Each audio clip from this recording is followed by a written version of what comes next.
Messieurs les anciens combattants et porte-drapeaux, Madame la représentante des Alliés, Mesdames, Messieurs les élus, Mesdames, Messieurs les représentants des forces de sécurité et des corps constitués, mes chers concitoyens, il y a 81 ans, le 8 mai 1945, à 23h01, les armes se taisaient enfin en Europe. Après 6 années de guerre, les puissances de l'Axe capitulaient face aux forces alliées. Notre continent se réveillait d'un cauchemar qui avait vu la barbarie humaine érigée en système, la destruction de dizaines de nations et l'horreur absolue de la Shoah. Se souvenir du 8 mai 1945, c'est honorer le courage immense de ceux qui ont dit non. C'est nous rappeler le sacrifice des soldats de l'armée de l'ombre, ces résistants qui, au péril de leur vie, ont sauvé l'honneur de la France. C'est saluer la mémoire des troupes alliées et de l'armée d'Afrique qui ont versé leur sang pour notre liberté. En ce jour, nous leur disons notre gratitude éternelle. Ils nous ont légué la paix, mais ils nous ont surtout légué une responsabilité, celle de la préserver. Il est parfois surprenant de constater que certains, qui n'ont pas connu les heures sombres de notre histoire, s'érigent aujourd'hui en gardiens autoproclamés de la morale publique. Ils prétendent défendre la démocratie, mais n'hésitent pas à employer les méthodes qui rappellent précisément celles qu'ils dénoncent. Cette contradiction interroge. On ne protège jamais les valeurs républicaines en reproduisant les logiques d'intimidation, de pression ou de confrontation. L'histoire nous enseigne que la défense de la liberté exige cohérence, responsabilité et respect des principes que l'on affirme vouloir préserver. Il y a 81 ans, la France meurtrie, mais debout, retrouvait sa liberté grâce au courage de ceux qui avaient refusé la résignation. Les soldats, les résistants, les déportés, les civils engagés dans l'ombre. Nous leur devons notre gratitude éternelle. Rappeler cette histoire, ce n'est pas regarder le passé avec nostalgie, c'est comprendre que la paix n'est jamais acquise, qu'elle se construit, qu'elle se protège, qu'elle se défend. Pourtant, ce 8 mai 2026, force est de constater que les leçons du passé semblent s'estomper dans le fracas de nouvelles armes. Le monde, que nous pensions stabilisé par le droit international, vacille sous le coup de logiques de puissance que l'on croyait pourtant révolues. Depuis plus de 4 ans, la guerre a fait son retour brutal sur le sol européen. Les tranchées, les bombardements de populations civiles et la violation des frontières souveraines ne sont plus des chapitres de nos manuels d'histoire, mais la réalité quotidienne du peuple ukrainien.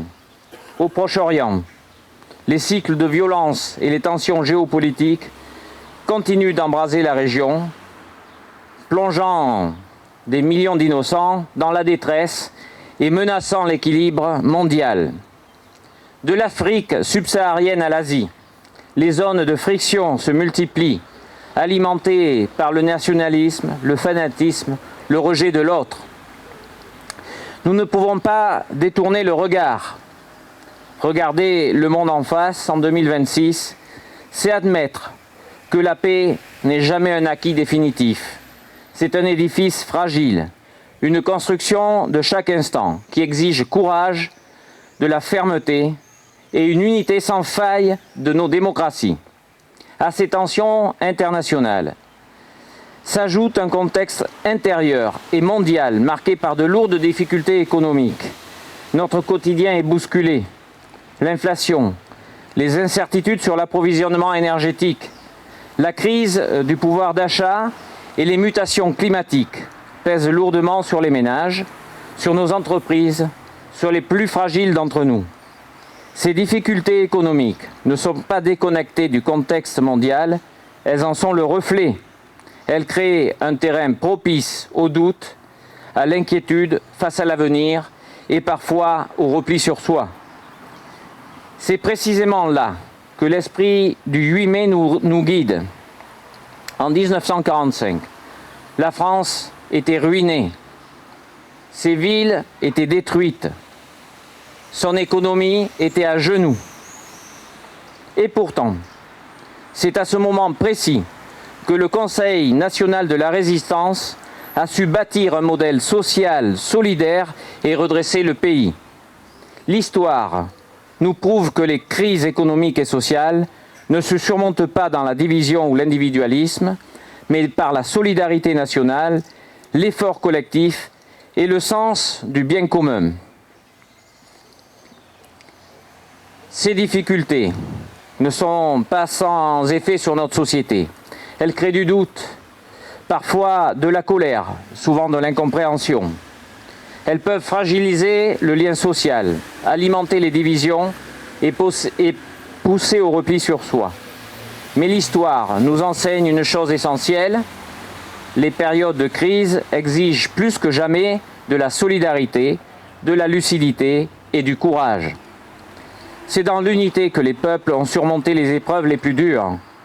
C'est dans la fraternité que la France a reconstruit son avenir après 1945. C'est dans la confiance mutuelle que nous pourrons, nous aussi, traverser les difficultés sociales actuelles. Mes chers concitoyens, commémorer le 8 mai, ce n'est pas seulement regarder en arrière avec nostalgie, c'est regarder devant nous avec gravité et détermination. Le message des héros de 1945 n'était pas un message de peur, mais un message d'espoir. Face à la crise économique, faisons preuve de résilience et de fraternité.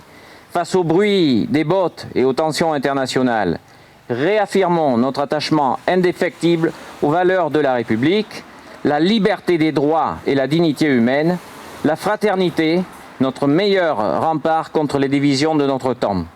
Soyons dignes de ceux qui nous ont permis d'être libres aujourd'hui. Pour eux, pour nous et pour les générations futures, gardons vivante la flamme de l'espérance et de la vigilance. Vive la République, vive la France.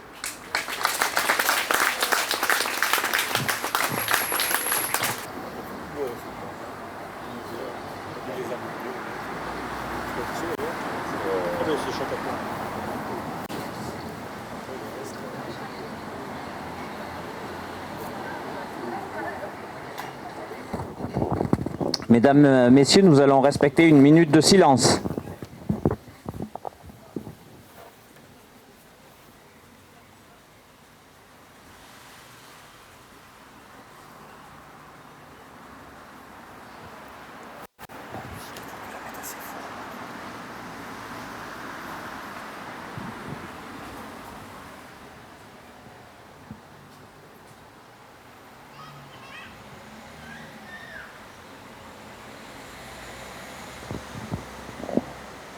Aux morts.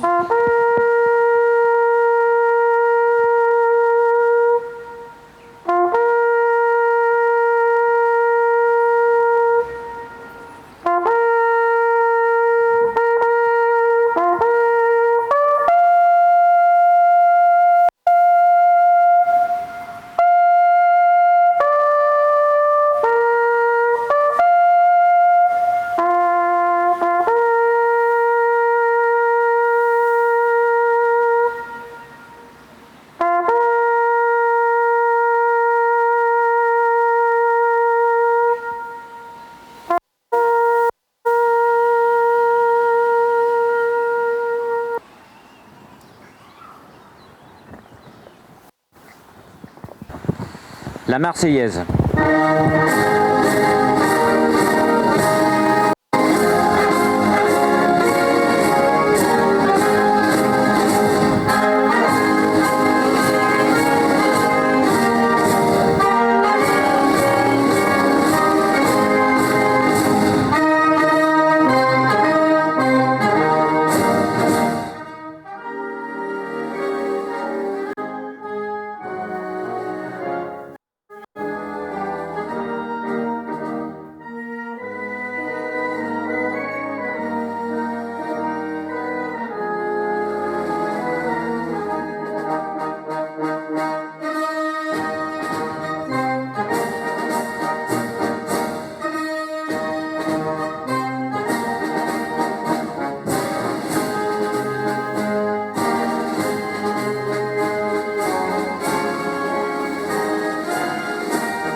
Bien, mesdames, messieurs, on va remercier notre directeur général des services de la mairie qui, vous l'avez entendu, a une voix parfaite pour chanter la Marseillaise. Nous l'avons noté et dorénavant, c'est lui qui chantera la Marseillaise au Monument aux Morts. Vous pouvez le applaudir.